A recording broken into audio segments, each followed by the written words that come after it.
Divided before. Jai Hind everyone. My today's lecture topic is the bilateral relations between India and Bangladesh. So first talking about the location of both the countries, that is India and Bangladesh.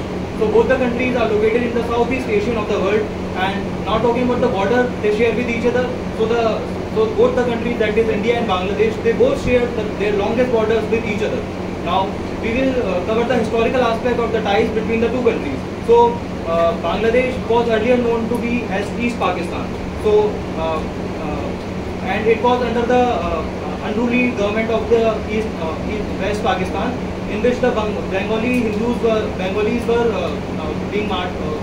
were being killed, and there was enroachment in them. So Indian government extended its help, it hands of help towards them, and due to the pioneer movement of Indian armed forces in form of the Bangladesh Liberation War, which started from 3rd of December 1971 under the leadership of General Sam Manekshaw. Indian Army, along with the Mukti Bahini Morcha of Bengal, they eroded Pakistan and transformed the East Pakistan into the Bangladesh. And thereafter Bangladesh came into being, and India was the first country to recognize Bangladesh as an independent nation. Now we will talk about the commonalities between both the countries. So the first factor is the language. The language, which is the language of Bengali, which is shared by the people of West Bengal as well as the Bangladesh, binds the people of countries together. Now talking about the second factor, that is flora and fauna.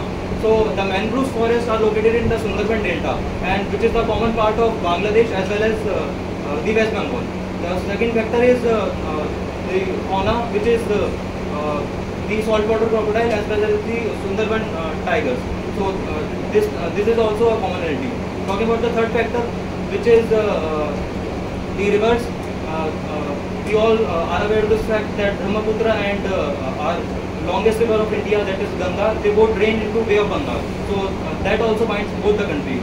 Also at the global level, both the countries are common member of BIMSTEC, that stands for Bay of Bengal Initiative for Multi-Sector Technical and Economic Cooperation, and also of SAARC, that is Southeast Asian Association for Regional Cooperation.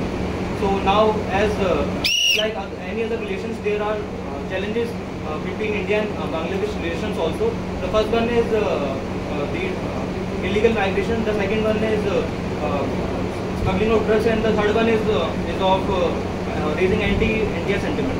So now, as a conclusion, I would like to say that India and Bangladesh should realize each other's importance and resolve their issues as soon as possible to foster growth among each other. Thank you.